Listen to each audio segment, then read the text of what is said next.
Assalamualaikum warahmatullahi wabarakatuh. Selamat pagi semua. Perkenalkan, kami dari kelompok 3 yang terdiri dari saya, Arum Aizatul Istiqomah, dan saudari Rifatul Himmah. Pada kesempatan kali ini, kami akan memaparkan materi metodologi studi fikih dengan tema pengertian, pembagian, ruang lingkup, dan tujuan usul fikih. Pengertian usul fikih. Usul fikih terdiri atas dua kata, yaitu kata usul dan kata fikih. Kata usul merupakan kata jamak dari kata asal. Kata usul secara etimologi memiliki arti berakal, berasal, pangkal, asal, sumber, pokok, induk, pusat, asas, dasar, semula, asli, kaidah, dan silsilah. Sedang kata fikih secara bahasa berasal dari kata faqiha yafqahu fiqhan yang berarti mengerti atau paham. Jadi, pengertian usul fikih adalah ilmu tentang kaidah-kaidah yang membawa kepada usaha merumuskan hukum dari dalil-dalil terperinci.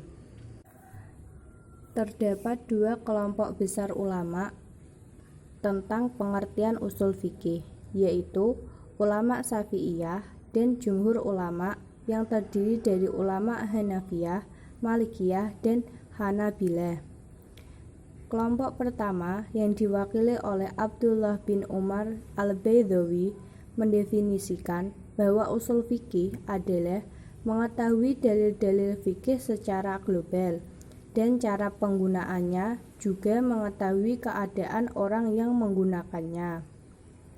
Sedangkan menurut jumhur ulama yang terdiri dari ulama Hanafiyah, Malikiyah, dan Hanabilah mendefinisikan bahwa usul fikih adalah jumlah kaidah yang mengkaji dan membahas proses istinbat hukum-hukum syara melalui dalil-dalil yang terperinci.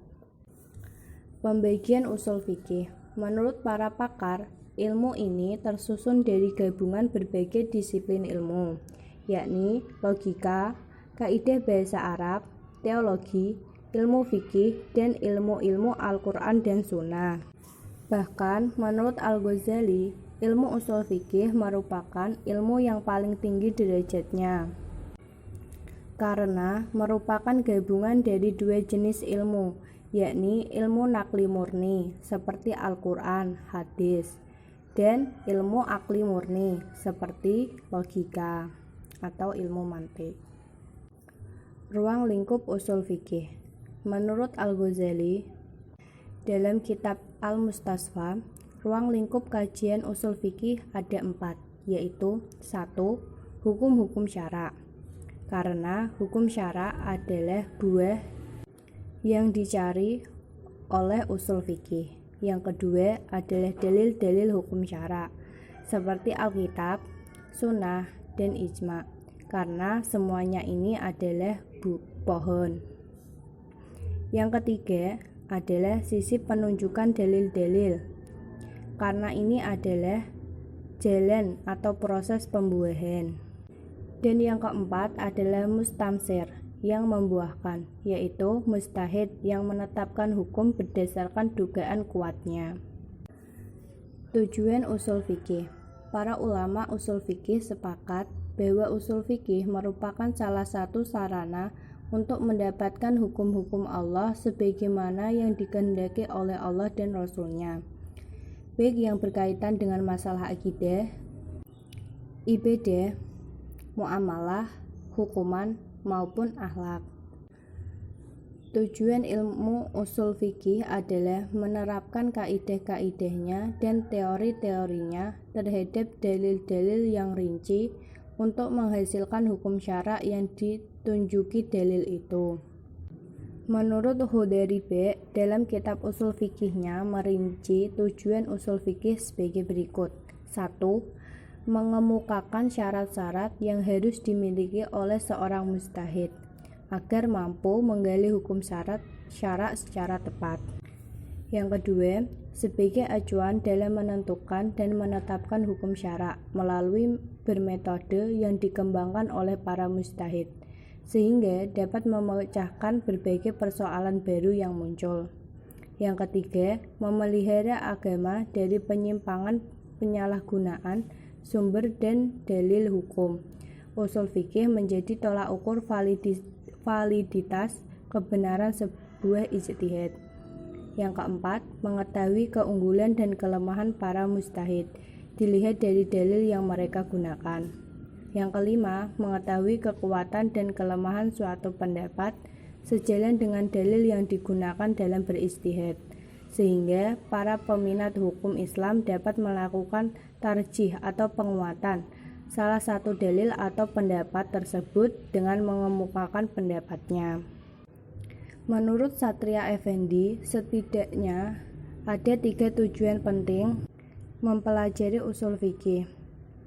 1. Mengetahui dasar mujtahid masa silam dalam membentuk fikihnya, sehingga dapat diketahui kebenaran pendapat fikih yang berkembang.